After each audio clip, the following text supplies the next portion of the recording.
درنو لیدونکو سلام وخت مو بخیر. پام راګرځو د شپږ بجو مهم او وروستیو خبرونو ته.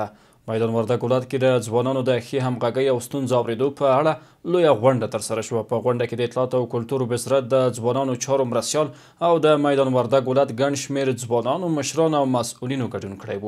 دا داسې ولایت د افغانستان په کچه یو ځانګړتیا لري.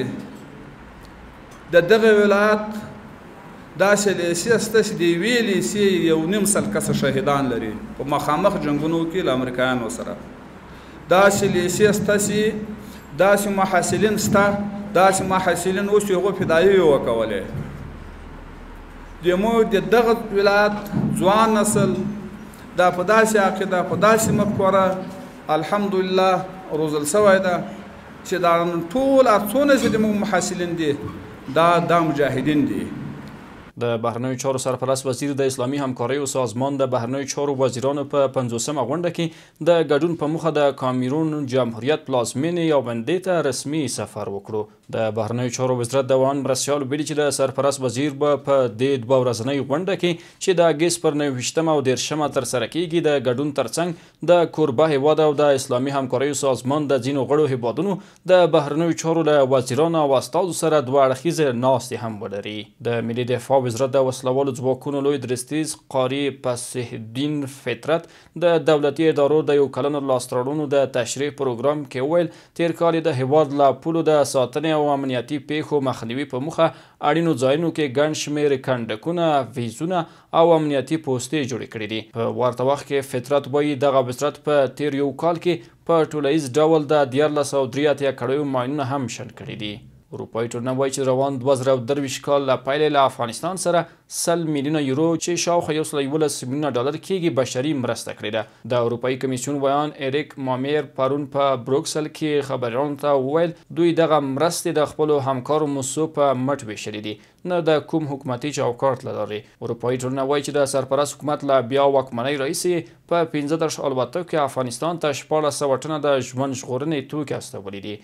په کابل او پکتیا کې د بیزو تاڼه کې د 2 شکمنو پیښو د پیژندلو په اړه د راپورونو له خپرېدو وروسته د عامې روغتیا وزارت چارواکو ویل چې په افغانستان کې د دې ناروغۍ کومه شکمنه یا مثبته پیښه نه ده ثبت شوې. د عامې روغتیا وزارت بیان شرافت زمان امرخیل ویلي که د بیزو تاڼه کې شکمنه یا مثبته پیښه ولیدل شي نو د عامې روغتیا وزارت به یې اعلان کړي. د ملګرو ملتونو د بشري مرستو د همغږۍ دفتر اوچا پر خپله ایکس پاڼه لیکني چې په افغانستان کې 80 سلنه کورنیو اوبو ته د لاسرسي برخه کې له ستونزو سره مخ دي.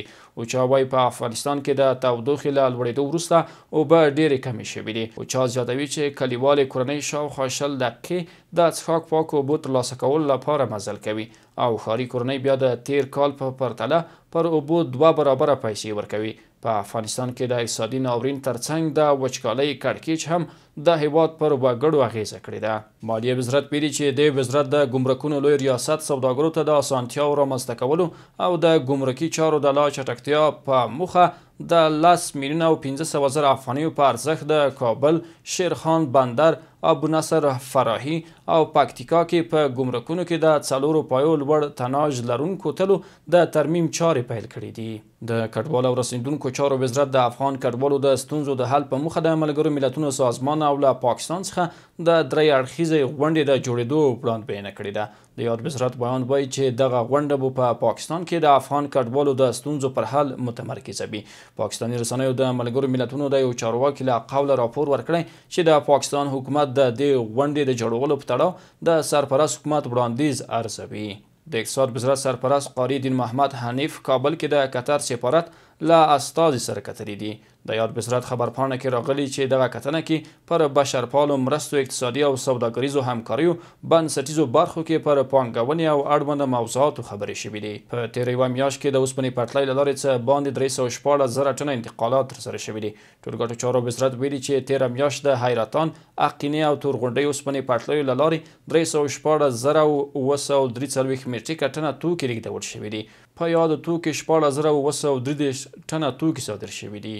د ترانسپورت او هوایي چلند وزارت د هوا پیژندنې ریاست په یو خبرپاڼه کې سبا پنجشنبې د 8 په بدخشان، نورستان، کونړ، ننګرهار، لغمان، پنجشیر، کاپیسا، پروان، کابل، لوګر، میدان وردګ، غزنی، پکتیا، پکتیکا، خوست، زابل او کندهار ولایتونو کې د تیزو بارانونو د ورښتونو او بادونو اټکل کړی دی. له هیواده بهر دا چې د پاکستان په پنجاب کې د وروستیو ورښتونو له امله په بېلابېلو پیښو کې 4 تنه مړه شوي او 9 تنه نور ژوبل شوي دي. ورته مهال د هوا پیژندنې ادارې راتلونکي 46 څخه تر 48 ساعتو پورې په دغه صوبه کې د نورو بارانونو د ورېدو اټکل هم کړی دی. تر دې یوه اونۍ وړاندې په پنجاب کې د طبیعي پیښو ادارې ویلي وو چې په پنجاب کې د هغه مهال ورښتونو له امله 84 تنه مړه او 224 نور ټپیان شوي وو. د فلسطین دولتي خبري آژانس خبر ورکړی چې د یاد هیواد ولسمشر محمود عباس په یو رسمي سفر د تیر دوشنبې په ورځ د سعودي عربستان پلازمین ریاض ته رسیدلی دی. محمود عباس دغه سفر په لړ کې تیره ورځ د سعودي عربستان له ولیعهد محمد بن سلمان سره لیدلی دی او دواړو لوریو د غزې جګړې او سیمه ییز کړکېچ په تړاو خبرې کړې دي.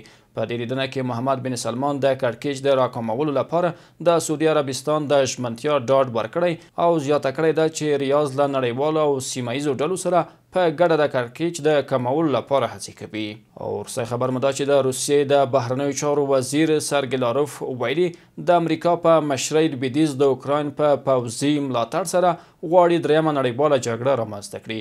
لاروف زیاتوي واشنګټن په سیمه کې د روسیه او اروپا د بې ثباته کولو هڅې پیل کړي دي چې دوام به د لویدیځ ثبات هم سخت وننګوي. دا د هیواد سیمې نړۍ مهمه روسي خبرونه. تر بیا ښې چارې.